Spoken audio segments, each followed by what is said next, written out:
राधे राधे भाइयों बहनों, कैसे हो आप? सबसे पहले कमेंट सेक्शन में ये लिखो। आगे की बात होती रहेगी। कहाँ हो, क्या कर रहे हो, कमेंट सेक्शन में ज़रूर बताएं। और नेक्स्ट टॉपिक पर हम किस पर बात करें या कौन सा मेजर इशूज है जिन पर हम बात कर सकते हैं, वो कमेंट सेक्शन में ज़रूर बताएं। हम भी आगे बढ़ रहे हैं और आप भी जहाँ भी हैं कोशिश करें और आगे बढ़ें। इसके साथ ही चलिए आगे देखते हैं वीडियो और क्या है आज के लिए। तो सबसे पहले यह रणवीर को शो चलाने के लिए, रणवीर इलाहाबादिया को वापस शो चलाने के लिए सुप्रीम कोर्ट ने अलाउ कर दिया है। बहुत अच्छा है, खुद की मेहनत से बना हुआ बंदा है, बहुत आगे तक गया और आज कुछ अच्छा कर रहा है, तो उसको एप्रिशिएट करना चाहिए, ना कि नीचे गिराना चाहिए। लोग आप तालियां बजा रहे हैं, अच्छा कर रहा था। एक इंट्रोवर्ट बंदा है जो शायद खुद से ही बना, खुद में ही घुल के आगे बढ़ा। उसको नहीं पता था कि एनवायरनमेंट कैसा है, क्या बोलना है।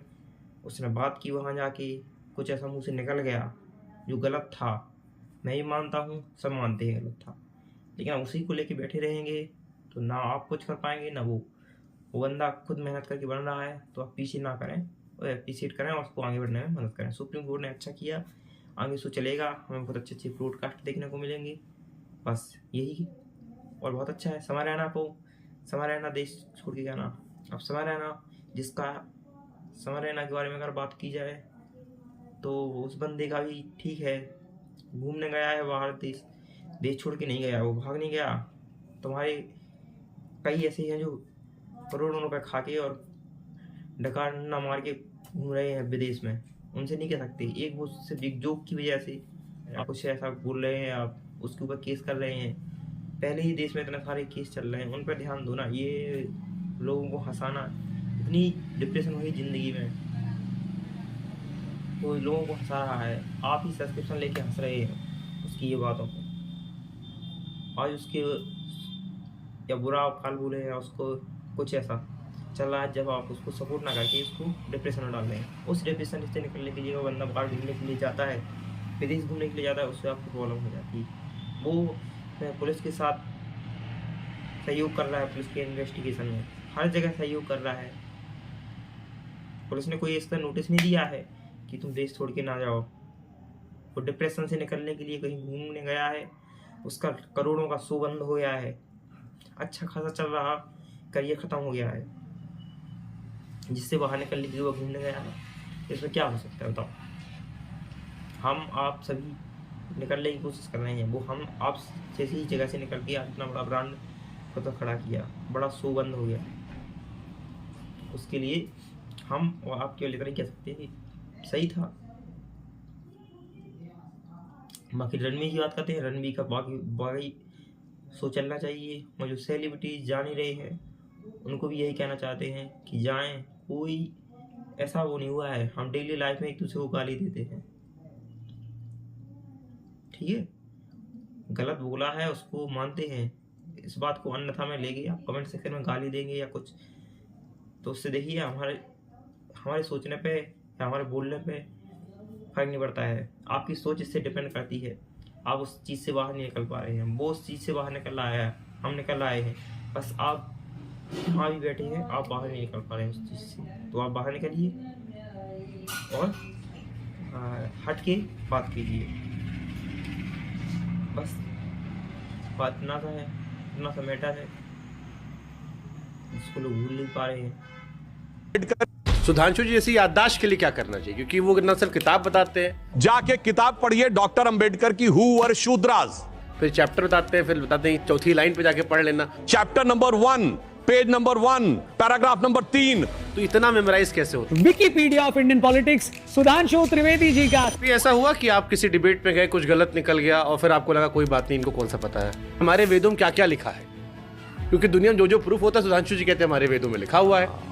तो एक बार सुधांशु जी बता दें कि ये रह गया ताकि पेटेंट करवा। अच्छा प्रश्न किया है। नेहरू जी ने और कितनी गलती की थी? भी होता है तो होता है, नेहरू जी पे डाल दिया गया, उन्होंने ये किया था। नेहरू जी में हिटलर की झलक दिखती, 0 वोट मिले नेहरू जी को। वो नेता जिसको उसकी पार्टी में किसी ने नेता नहीं माना। नेहरू जी और मोदी जी में बराबरी नहीं हो सकती। तक्षशिला या नालंदा जैसी यूनिवर्सिटी आप लोगों ने क्यों नहीं बनाया? अब तो 11 साल हो गए। बार बार ये कहा जाता है कि मुगलों ने भी इस देश को बहुत कुछ दिया है, लाल किला, ताजमहल, कुतुब मीनार दिया है। उज़्बेकिस्तान वालों को, रहने वालों को बाढ़ से बचने की टेक्नोलॉजी पता थी।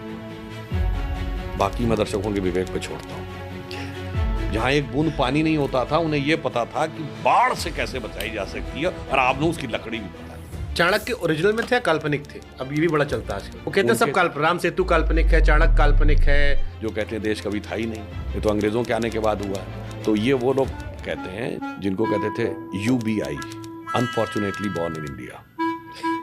ABCD, अमेरिकन ब्रेन, कंफ्यूज देसी। तो मेरे विचार से इंडियन ब्रेन से समझिए। अब बौद्ध इंडिया से गायब क्यों हो गए? बाबा साहब को कोट करके कह रहा हूं, there is no doubt about it that the decline of Buddhism was because of the brutal invasion of मुसलमान। आजकल चल रहा है कि मस्जिद खोदो, नीचे मंदिर मिलेगा। वो कहते हैं थोड़ा और खोदो, बौद्ध मठ मिलेंगे।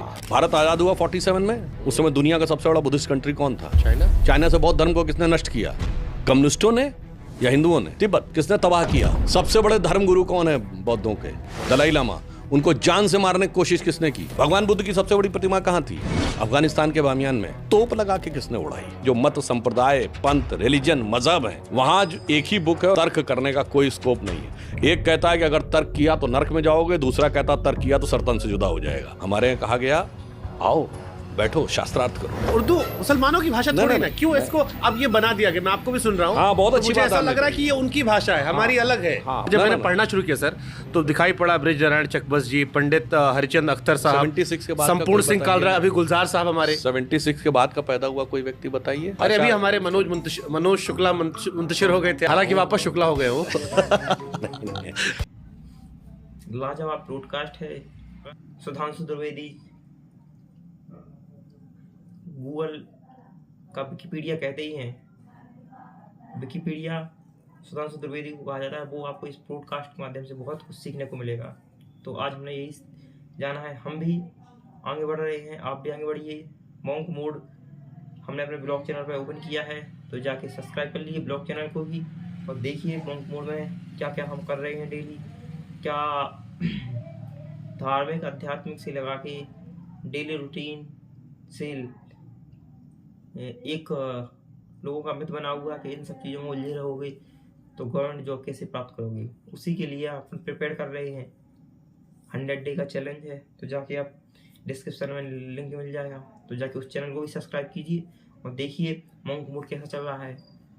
बाकी पॉडकास्ट के जरिए हम भी अपने लाइफ में कुछ ना कुछ सुधार कर रहे हैं। ऐसे नए नए चीज़ें सीखते हैं और अप्लाई करते हैं लाइफ में, और डेली बस यही रूटीन चल रहा है। तो आप भी जहाँ भी हैं इन चीज़ों से उलझे रहने की बजाय निकलिए, कुछ करिए, किताबें पढ़िए और लाइफ को सफल बनाइए। बस इतना ही कहना था। मिलते हैं कल एक और नई वीडियो में।